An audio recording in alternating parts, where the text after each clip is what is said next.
പുതിയ തലമുറയിലെ പാട്ടുകാർ മാപ്പിളപ്പാട്ടിനെ വികലമാക്കിയെന്ന പഴയ ഗായകരുടെ വിമർശനം അടിസ്ഥാനരഹിതമാണെന്ന് ഗായകൻ ഷാഫി കൊല്ലം പറഞ്ഞു.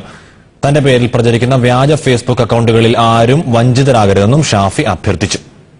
മാപ്പിളപ്പാട്ടിനെ ജനകീയമാക്കിയത് പുതിയ തലമുറയിലെ പാട്ടുകാരാണെന്ന് ഗായകൻ കൊല്ലം ഷാഫി പറഞ്ഞു. പുതിയ ഗായകർ മാപ്പിളപ്പാട്ടിനെ വികലമാക്കിയെന്ന ആരോപണം അടിസ്ഥാനരഹിതമാണ്.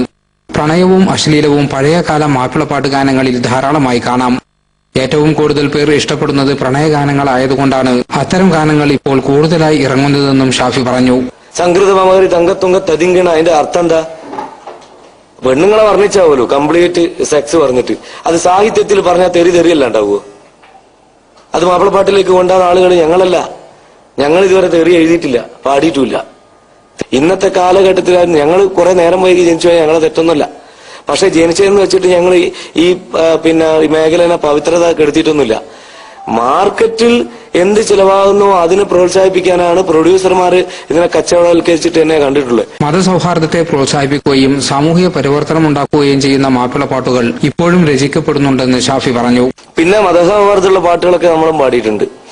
പൊന്നോണത്തിനങ്ങോട്ടും പെരുന്നാളിനിങ്ങോട്ടും ഒന്നിച്ചിരുന്നന്ന് നമ്മൾ ഒരേ സ്നേഹം വിളമ്പി. ഫേസ്ബുക്കിൽ തന്റെ പേരിൽ ചിലർ വ്യാജ അക്കൌണ്ടുകൾ ഉണ്ടാക്കി തന്നെ സ്നേഹിക്കുന്നവരെ ചൂഷണം ചെയ്യുന്നതായി ശ്രദ്ധയിൽപ്പെട്ടിട്ടുണ്ട്. ഇതിൽ ആരും വഞ്ചിതരാകരുതെന്ന് ഷാഫി കൊല്ലം അഭ്യർത്ഥിച്ചു. ആസിഫ് കാപ്പാട്, അനസ് ആലപ്പുഴ തുടങ്ങിയവരും ജിദ്ദയിൽ വിളിച്ചു ചേർത്ത വാർത്താ സമ്മേളനത്തിൽ പങ്കെടുത്തു. ക്യാമറമാൻ സാലിഹിരുമ്പിയോടൊപ്പം ജലീൽ കർണമംഗലം, ഏഷ്യാനെറ്റ് ന്യൂസ്, ജിദ്ദ.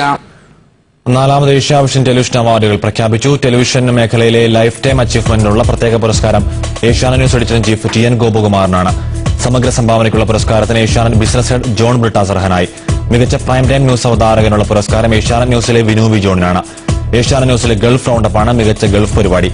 മികച്ച GCC റിപ്പോർട്ടർ പുരസ്കാരം ജലീൽ കണ്ണമംഗലത്തിനും ഏറ്റവും സ്വാധീനം ചെലുത്തിയ മലയാളിക്കുള്ള പുരസ്കാരം മോഹൻലാലിനും കിട്ടും. ഗൾഫിൽ ഏറ്റവും കൂടുതൽ പ്രേക്ഷകരുള്ള ചാനലായി ഏഷ്യാനെറ്റ് മിഡിൽ ഈസ്റ്റിനെ തെരഞ്ഞെടുത്തു. ഈ മാസം 22-ന് ദുബായ് നടക്കുന്ന ചടങ്ങിൽ പുരസ്കാരങ്ങൾ വിതരണം ചെയ്യും.